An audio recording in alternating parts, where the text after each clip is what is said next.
Мужчина пытается спасти свою лошадь на обрыве. То, что происходит дальше, не для слабонервных. Несколько мгновений спустя он оказывается втянутым в борьбу за выживание. «Давай, Расти, мы почти на месте». Голос Бена звучал ровно, но легкое похлопывание по шее лошади выдавало его усталость. Путь с самого начала был трудным, но он и Расти, его верный спутник, продолжали двигаться вперед по неровной, пропитанной дождем местности.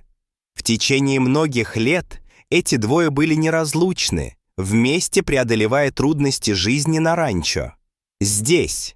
Однако сегодняшнее путешествие было предпринято, чтобы помочь другу, и это путешествие должно было проверить их возможности. По мере того, как они поднимались, Бен почувствовал, что тропа становится все уже, а ее края осыпаются после ночного ливня. Он знал, что это рискованный путь, но он уже ходил такими маршрутами раньше и доверял Расти, чтобы тот разобрался с местностью. «Просто шагай вперед, здоровяк», — пробормотал он, ободряюще похлопывая Расти по плечу. Внезапно по долине разнесся громкий грохот, нарушивший утреннюю тишину. Расти замер, навострив уши и напряженно прислушиваясь. Бен огляделся. Его сердцебиение участилось. Это был всего лишь раскат грома, но звук послужил предупреждением. Когда они двинулись дальше, Бен не мог отделаться от ощущения, что они испытывают судьбу. Расти двигался осторожно. Его копыта цокали по камням, которые скользили в опасной близости от края.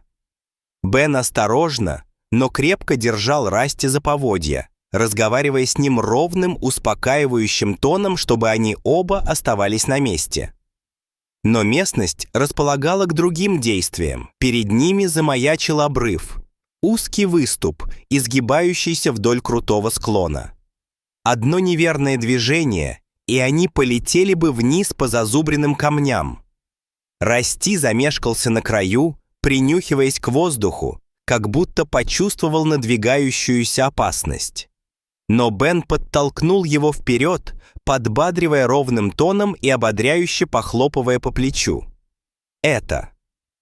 С нами все будет в порядке, приятель», — сказал он, скорее для того, чтобы успокоить свои нервы, чем Расти. Они зашли так далеко, и повернуть назад сейчас означало бы потерять целый день пути. Сделав глубокий вдох, Бен повел Расти по тропинке, ведущей к обрыву, надеясь, что эта земля выдержит их обоих. Расти не успел сделать и 3 шагов, как это случилось.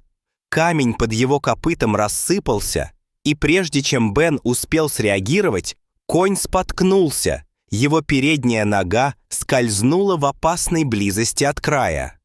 Мощное тело Расти пошатнулось, он потерял равновесие, пытаясь устоять на скользкой поверхности. В глазах лошади мелькнула паника, и сердце Бена упало. «Эй! Эй!» — закричал он, крепко сжимая поводья и инстинктивно придвигаясь ближе к Расти. Его ботинки зарывались в неустойчивую почву. Задние лапы Расти соскользнули на несколько дюймов, и Бен с замиранием сердца понял, что теряет контроль. Все инстинкты подсказывали ему отпрыгнуть в безопасное место, но мысль о том, что он бросит своего единственного друга, была невыносима. Он растил Расти с самого детства. Бен перенес все травмы, все бури, и сейчас он бы его не бросил. Расположившись под Расти, Бен откинулся назад, всем своим весом удерживая лошадь на месте. Склон оказался круче, чем он ожидал. Земля была скользкой от грязи, которая проседала под его ботинками. Расти продолжал метаться. Его мощное тело пыталось найти устойчивую опору, но каждое движение, казалось, приближало их обоих к краю. На лбу Бена выступили капельки пота, когда он пытался удержаться на ногах. Его мышцы напряглись под весом друга. «Давай, Расти!» Просто постой спокойно ради меня, хорошо?» — умолял он, надеясь, что его голос каким-то образом успокоит перепуганное животное. Но Расти зашел слишком далеко. Его инстинкты взяли верх над здравым смыслом. Он продолжал сопротивляться, и каждое движение приближало их обоих к катастрофе. Затем, без предупреждения, хватка Бена ослабла, грязь под его руками подалась, и он почувствовал, что начинает скользить вниз по склону. «Нет, нет, нет!» — бормотал он, отчаянно хватаясь за что угодно, что могло бы удержать его на ногах. Его пальцы нащупали небольшой выступ скалы, и он вцепился в него изо всех сил, зная, что если отпустит его, то утянет Расти вниз вместе с собой. В этот момент в голове Бена пронеслись воспоминания о годах, проведенных вместе. Как это могло так закончиться? Как раз в тот момент, когда он подумал, что больше не сможет сдерживаться, Расти сделал то, что застало его врасплох. Конь, почувствовав опасность, застыл на месте. Его тело задрожало, глаза расширились от страха, но он остался стоять на небольшом каменистом пятачке, отказываясь двигаться дальше. На долю секунды они оба застыли, балансируя между жизнью и смертью.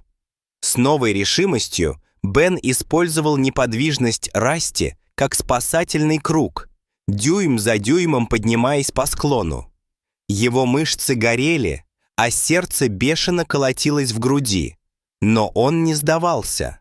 Наконец, после того, что показалось ему вечностью, ему удалось подняться на ноги, и он встал рядом с Расти на узком выступе.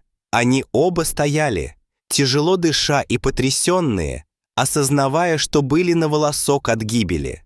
Бен протянул руку и нежно погладил Расти по шее. Его голос был мягким и успокаивающим. «Ты спас меня, приятель!» – прошептал он, понимая, что преданность Расти была единственным, что удерживало его от падения с обрыва. В тот момент, когда у них перехватило дыхание, Бен понял, что они не смогут удержаться на этом выступе. Впереди участок тропы был полностью размыт, и Расти почти не смог бы пересечь его без посторонней помощи. Бен отчаянно осматривал местность в поисках альтернативы, но обрывы с обеих сторон не оставляли им выбора. Бен лихорадочно соображал, какие у него есть варианты. Он не мог нести Расти, но мог направлять его шаг за шагом, если бы лошадь ему доверяла. Он встал чуть впереди Расти, убедившись, что тот твердо стоит на ногах, прежде чем крепко натянуть поводья. «Давай, Расти, ты сможешь это сделать. Просто продолжай двигаться». Расти шагнул вперед. Его копыта заскребли по неустойчивой земле. Проход был достаточно узким, чтобы человек мог перепрыгнуть его одним прыжком, но для лошади это было испытанием, требующим идеального равновесия и доверия к своему хозяину. Бен заметил неуверенность в глазах Расти, когда конь заколебался, глядя вниз на опасный обрыв. Приняв решение, Бен сам пересек узкий выступ и остановился по другую сторону пропасти. Он протянул руку и позвал Расти. Его голос был спокоен и тверд. «Я здесь, приятель. Я не дам тебе упасть. Просто доверься мне». Тело Расти напряглось, когда он приготовился к прыжку. Мощным рывком он оттолкнулся от уступа, едва коснувшись копытами твердой земли, прежде чем сумел удержаться на ногах. Бен быстро схватил поводья и притянул Расти поближе к себе, когда лошадь встала на более твердую почву. Они оба стояли там с бешено колотящимися сердцами, видя, что им едва удалось спастись. Но их облегчение было недолгим. Земля под ними снова начала колебаться. Мелкие камни посыпались вниз по склону, вызвав цепную реакцию, которая эхом разнеслась по долине. Бен знал, что время на исходе. Им нужно было продолжать движение, пока вся тропа не обрушилась под ними. С каждым шагом ноги Бена становились все тяжелее, мышцы ныли от постоянного напряжения.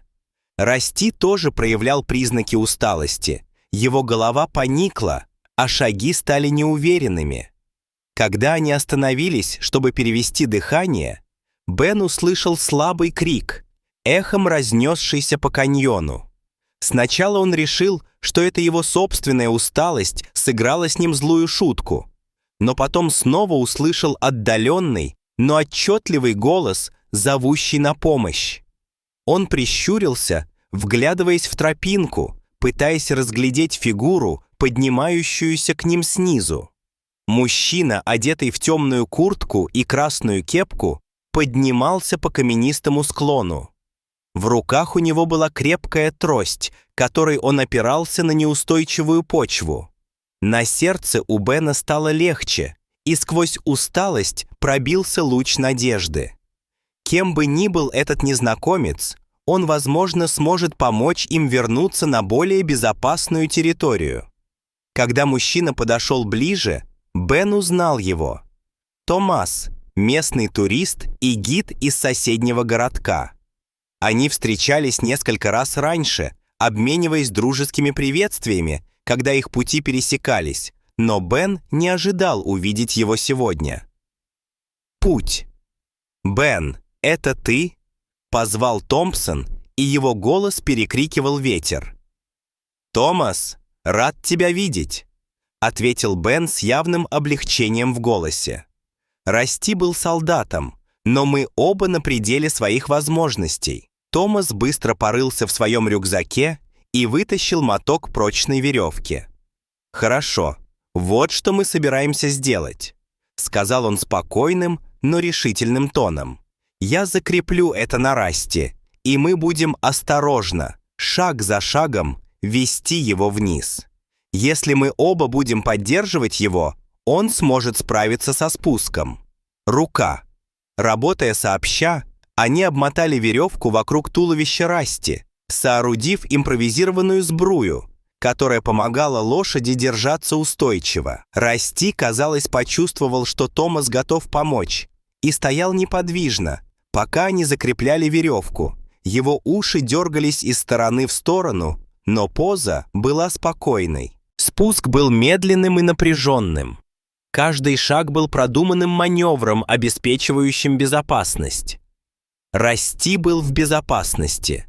Бен вел лошадь впереди, шепча что-то ободряющее Расти, в то время как Томас крепко держался за веревку, направляя лошадь сзади, чтобы удержать равновесие.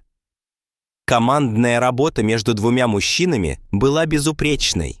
Каждый предугадывал движение другого, когда они преодолевали узкий выступ. На полпути вниз они достигли места, где тропа полностью размылась, оставив после себя полосу неустойчивого грунта и рыхлых камней.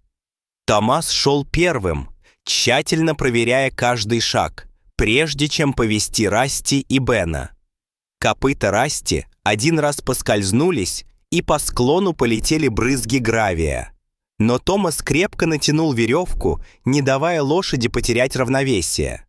Бен почувствовал, как у него ёкнуло сердце, но Расти сумел устоять на ногах. Его вера в людей сохраняла спокойствие. «Почти на месте, Расти. Осталось всего несколько шагов», — пробормотал Бен хриплым от облегчения голосом. Наконец они достигли более широкого участка тропы, небольшого, устойчивого плато, которое давало столь необходимый отдых от безжалостного скалистого пути. Томас и Бен на мгновение затаили дыхание, обменявшись взглядами, полными облегчения. Жизнь. Томас предложил Бену бутылку воды из своего рюкзака, и они по очереди отхлебнули, пока Расти щипал траву. Его тело, наконец, расслабилось. Опасность, казалось, миновала, но впереди был еще долгий путь домой. Бен наблюдал за Расти, испытывая прилив гордости за стойкость своего товарища. Но затем, Как только они решили, что могут отдохнуть, по каньону разнесся резкий грохот, и земля под ними задрожала. То, что произошло дальше, не для слабонервных. Томас вскинул голову, его глаза расширились от тревоги. «Бен, ты это слышал?» Прежде чем Бен успел ответить, земля под ними дрогнула, и камни позади них начали откалываться, обрушиваясь вниз по склону оглушительным каскадом. Поляна, на которой они стояли, рушилась, и у них было несколько секунд, чтобы среагировать. Инстинктивно Бен схватил Расти за поводья, пытаясь оттащить его на более безопасное место. Но конь испугался, попятился и стал сопротивляться. «Нам нужно двигаться! Немедленно!» Томас закричал, схватил Бена за руку и потянул его на более безопасную тропинку. Но Расти, сбитый с толку и запаниковавший от внезапного движения, отпрянул назад. Его копыта скользнули в опасной близости от края. Сердце Бена бешено колотилось, когда он пытался удержать Расти, а могучий конь в страхе сопротивлялся. «Давай, Расти! Я здесь, приятель!» В его голосе слышалось отчаяние. Он пытался пробиться сквозь панику лошади, но Расти продолжал вырываться. Его копыта царапали неустойчивую почву. Вокруг. Томас быстро оценил ситуацию и приступил к действиям. «Подожди, я попробую вести его с другой стороны». Он обошел Расти, потянувшись за поводьями под другим углом, чтобы мягко направить лошадь вперед. Но паника Расти была ощутимой. Инстинкты подсказывали ему бежать. С каждой секундой край утеса обваливался все ближе. Камни каскадом сыпались вниз с каждым движением его копыт. Хватка Бена ослабевала. Его силы убывали, пока он изо всех сил старался удержать Расти на месте. В последней отчаянной попытке Бен прошептал Расти. Его голос был тихим, но твердым. «Мы зашли слишком далеко, Расти. Просто поверь мне еще раз. Пожалуйста». Его слова, казалось, преодолели панику Расти, и конь замер, не сводя взгляда с Бена. Воспользовавшись моментом, Томас схватил Расти за поводья, а Бен направил лошадь вперед, подальше от обваливающегося края. Земля содрогнулась в последний раз, и часть скалы обрушилась вниз, но им удалось вовремя оттащить Расти в безопасное место. Какое-то мгновение они все стояли, переводя дыхание, пока оседала пыль, осознавая, насколько близко они подошли.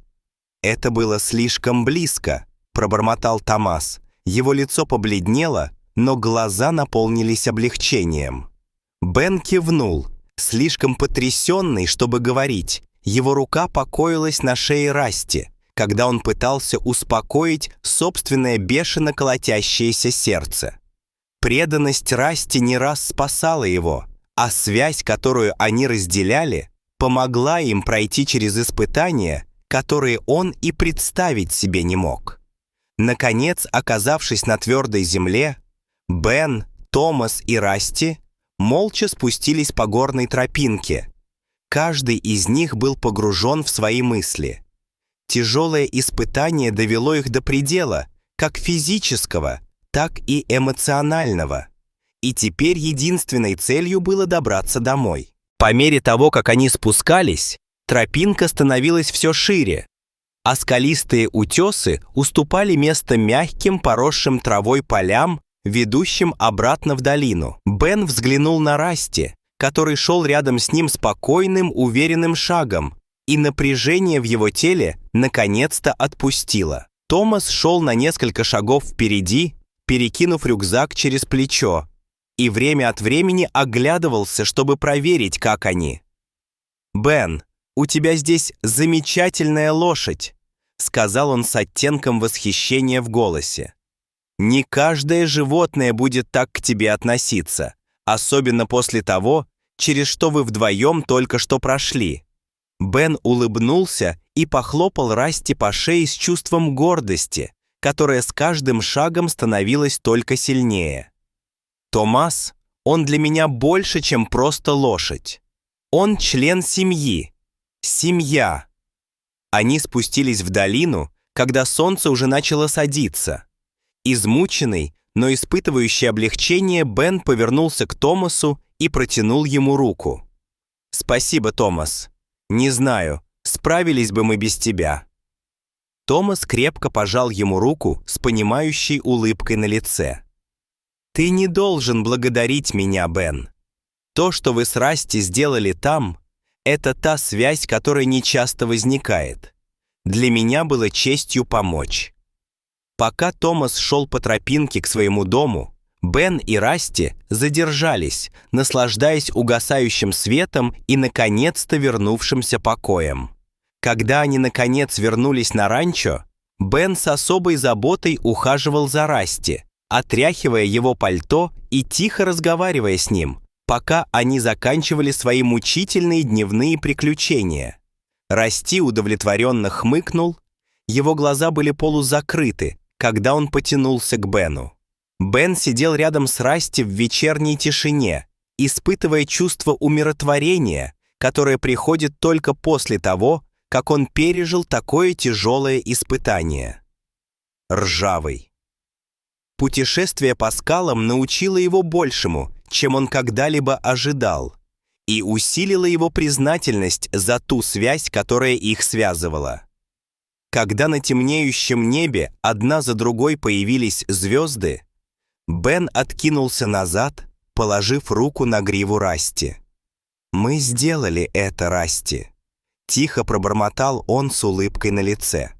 «Спасибо тебе, мой друг, за то, что доверяешь мне, за то, что спас меня, и за то, что был рядом со мной все это время. Можете ли вы представить себе весь ужас попытки спасти свою любимую лошадь, застрявшую на скале? Какие шаги вы предприняли бы в такой опасной ситуации? Спасибо, что посмотрели эту невероятную историю.